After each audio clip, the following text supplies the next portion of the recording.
Hello folks, hope you're well. Right, for those racing folk amongst you, you'll know if you follow this channel that I follow Look on Sunday. It's one of my favourite shows of the whole week, regardless of whatever kind of sport we're looking at. It's something I look forward to on a Sunday morning. And I watched it again today, and there's a couple of things that really got me attention. And they fall in line with what we're talking about at this moment in time, what with bookmakers and whatever else, and betting, and how we're treated as second-class citizens, and how everything's geared up to suit the bookmakers and certainly not ourselves. Two different subjects I'd like to quickly touch on. This will take a minute and a half. It's really quick, this. But one of them was the going at Cheltenham. He's saying the Betters Forum, I think they've complained, the Betters Forum put a complaint in, saying the going is regularly misleading at certain courses. They're saying it was misleading at Cheltenham, because if you remember rightly, the going on day one at Cheltenham was something like soft, heavy in places, and after race 2 it went to heavy. And they're saying it's misleading because a lot of the people that are betting on the horses want to know what the exact going is, so as they can look at horses that do like heavy and don't like heavy, and so on and so forth. And I get that, but it's weird because 2 or 3 days before Cheltenham started, they were saying that it might be heavy for one of the first times in many a year, and I thought, no, I bet it's not. And I was right, it was soft, verging on heavy. They changed it, as I say, within 2 races. It didn't surprise, because I think it was heavy to start with. I think many there knew it was heavy to start with. Certain folk on the Look on Sunday panel were saying, well, maybe the clerk of the courses don't like mentioning heavy in a description as heavy going, because they know some horses are going to be pulled. The same way with flat racing, they don't like to mention, jumps racing, they don't like to mention firm.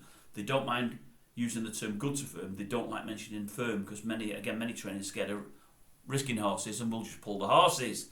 And I got that side of things, but the thing that bothered me was from a punting side, not the punting side of I've got a horse that I pick, and because they've not told me it's heavy, and my horse isn't a horse that likes heavy going, I'm upset. That's not what got me. The bit that got me is the misleading bit to start with, because of the punters that bet on the state of the going. With a big meeting like Cheltenham, they do it every year. It's one of the meetings where they always have a book on day one at Cheltenham. What will the going be at the first race? Be it firm, which it never is, good to soft, heavy. It's never ever heavy. And the price on heavy is always inflated. It's always the biggest price by a country mile, because it's happening in early March, and often by then the ground isn't heavy to a great extent, but also they never put any water on it when the weather's bad, and they don't like to mention that term heavy.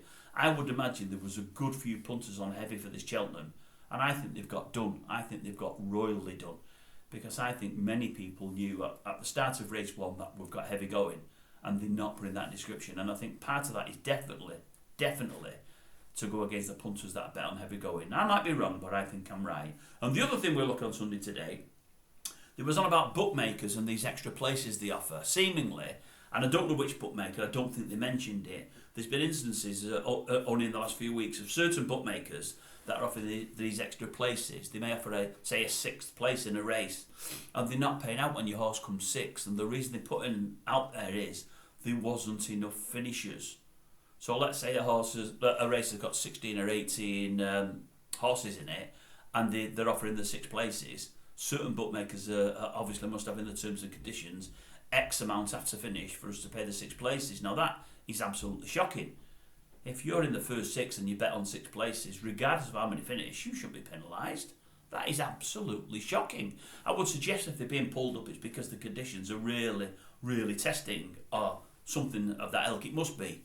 So that makes it even harder for your horse to get in the 6. You're doing well for your horse to finish, never mind getting the 6. So I think you've got it harder to get top 6 when the ground is that bad.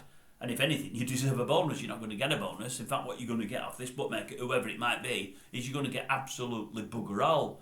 You're putting a bet on there in all good faith, and because enough haven't crossed the line, at the end of the race, you're getting penalised. How poor is that? Really abysmal.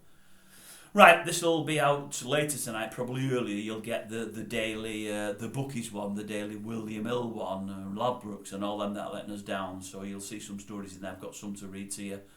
If you've had a chance to see it, great. If you've not, go back to that. That came out earlier today. You'll see some stories from some of our viewers there about the bookies and how they've been treated.